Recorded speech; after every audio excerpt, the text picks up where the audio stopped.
Hello friends, welcome to study कर। आज है 6 अप्रैल और आज हम डिस्कस करेंगे 6 अप्रैल से रिलेटेड करंट अफेयर्स को, जो कि आपके एग्जाम के लिए बहुत ही इंपॉर्टेंट होगा। तो आप इस लेक्चर के साथ एंड तक बने रहें, जिससे इसका पूरा फायदा आपको मिल सके। साथियों, अगर आपने अभी तक स्टडी कर को सब्सक्राइब नहीं किया है तो सब्सक्राइब कर लें और बेल आइकॉन दबाना बिल्कुल ना भूलें। बेल आइकॉन दबाने का यह फायदा होगा कि जैसे ही हमारे चैनल पर किसी भी प्रकार की सूचना होगी, सबसे पहले आप तक पहुंचेगी। चलिए फ्रेंड्स, देखते हैं पहला क्वेश्चन क्या है। तो पहला क्वेश्चन है, हाल ही में किस देश की सरकार ने सभी सार्वजनिक यातायात निलंबित करने की घोषणा की है? तो आंसर है इसका बांग्लादेश। हाल ही में बांग्लादेश की सरकार ने सभी सार्वजनिक यातायात की सेवाओं को बंद करने की घोषणा की है, क्योंकि कोविड-19 के कारण 5 अप्रैल से लॉकडाउन शुरू हो रहा है। फ्रेंड्स, इस दौरान सड़क, जल, रेल और यातायात, इसके अलावा घरेलू उड़ानों पर भी प्रतिबंध लगा दिया गया है। यहाँ पर बात आई है कि बांग्लादेश की, तो बांग्लादेश की राजधानी ढाका है। प्रधानमंत्री हैं कौन? शेख हसीना। और राष्ट्रपति कौन है? अब्दुल हामिद। फ्रेंड्स, आपको बता दें कि हाल ही में भारत के प्रधानमंत्री नरेंद्र मोदी की बांग्लादेश यात्रा बहुत चर्चा में रही है। तो ये क्यों रही है, इसके कुछ मुख्य पॉइंट देख लेते हैं। फ्रेंड्स, वर्ष 2021 की प्रधानमंत्री नरेंद्र मोदी की पहली विदेश यात्रा बांग्लादेश की है। बांग्लादेश में शेख मुजीबुर रहमान की जन्म शताब्दी का कार्यक्रम अभी हाल ही में हुआ है। इसके कारण वहां पर बहुत कार्यक्रम आयोजित हुए हैं। इसके अलावा बांग्लादेश अपनी आज़ादी के 50 वर्ष पूरे कर रहा है, क्योंकि बांग्लादेश को पाकिस्तान से आज़ादी वर्ष 1971 में मिली थी। चलिए फ्रेंड्स, नेक्स्ट क्वेश्चन देखते हैं। किस प्रतिष्ठित निशानेबाज कोच का 79 वर्ष की उम्र में निधन हो गया है? तो आंसर है इसका संजय चक्रवर्ती का। फ्रेंड्स, हाल ही में भारत के प्रतिष्ठित निशानेबाजी कोच संजय चक्रवर्ती का निधन हो गया है। वे 79 साल के थे। उन्होंने खेलों के योगदान के लिए द्रोणाचार्य पुरस्कार से भी सम्मानित किया गया है। मतलब संजय चक्रवर्ती को द्रोणाचार्य पुरस्कार से भी सम्मानित किया गया है। फ्रेंड्स, जो द्रोणाचार्य पुरस्कार है ये कोच को दिया जाता है जो बहुत अच्छा काम करते हैं, यानी कि जिनके जो खिलाड़ी होते हैं वो अगर ओलंपिक या किसी बड़ी प्रतिस्पर्धा में स्वर्ण पदक, रजत पदक लाते हैं, तो ऐसे कोच को कौन सा पुरस्कार दिया जाता है? द्रोणाचार्य पुरस्कार दिया जाता है। फ्रेंड्स, ओलंपिक पदक विजेता गगन नारंग और अंजलि भागवत के कोच संजय चक्रवर्ती रह चुके हैं। फ्रेंड्स, गगन नारंग जो कि एक निशानेबाज हैं और अंजलि भागवत के कोच कौन रह चुके हैं? संजय चक्रवर्ती। चलिए फ्रेंड्स, नेक्स्ट क्वेश्चन देखते हैं। विश्व बैंक एवं एशियाई बुनियादी ढांचा निवेश बैंक, जिसे हम AIIB कहते हैं, ने पंजाब को कितने मिलियन डॉलर के ऋण को मंजूरी प्रदान कर दी है? फ्रेंड्स, इसका आंसर होगा 300 मिलियन डॉलर।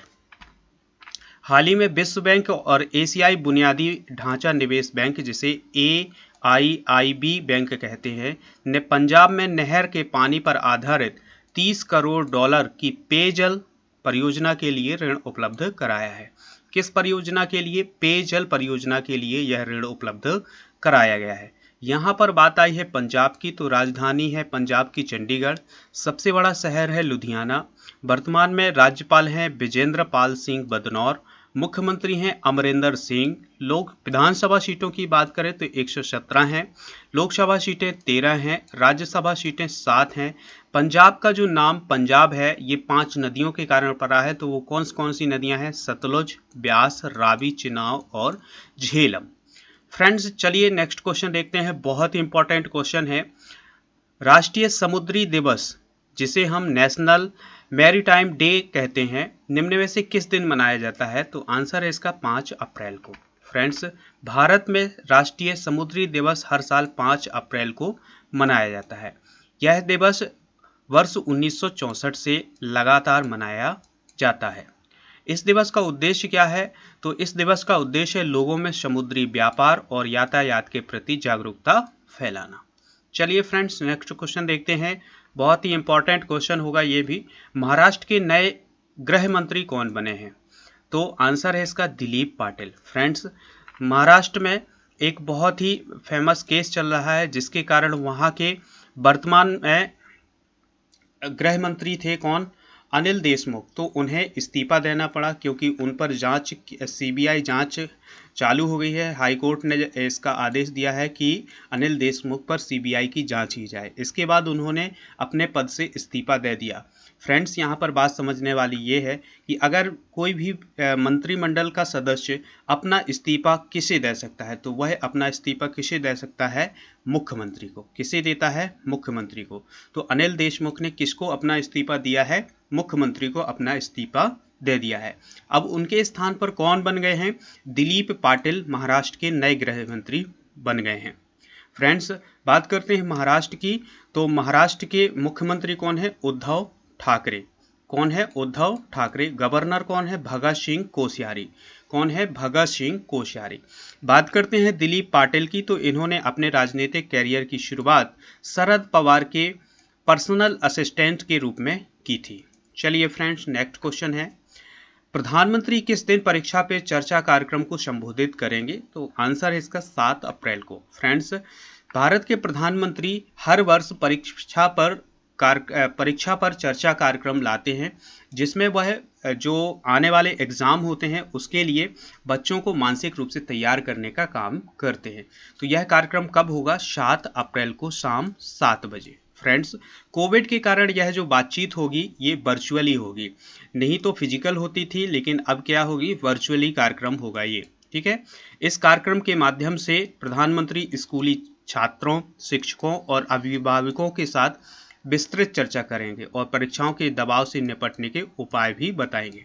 फ्रेंड्स, एक प्रधानमंत्री की बुक है एग्जाम वॉरियर। क्या है? Exam warrior.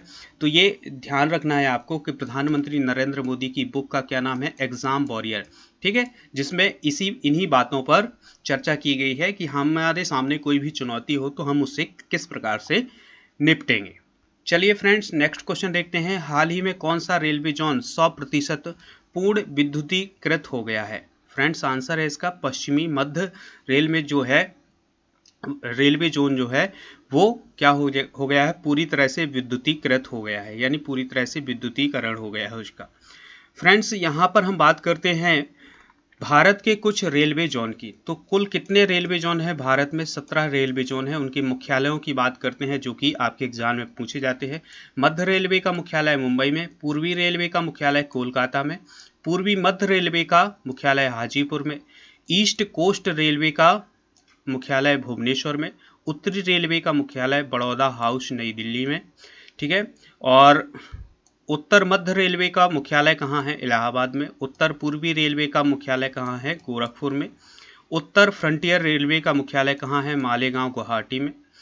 उत्तर पश्चिमी रेलवे का मुख्यालय कहाँ है? जयपुर में। पश्चिमी रेलवे का मुख्यालय कहाँ है? मुंबई CAT में। ठीक है, पश्चिमी रेलवे का मुख्यालय कहाँ है?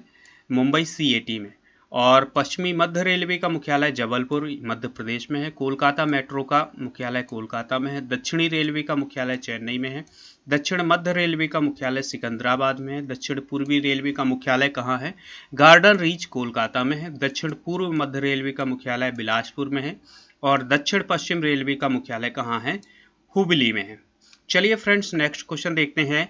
बहुत ही इंपॉर्टेंट क्वेश्चन होगा, आने वाले एग्जाम में पूछा जा सकता है। किस राज्य में भारत का सबसे बड़ा फ्लोटिंग सोलर पावर प्लांट स्थापित किया जाएगा?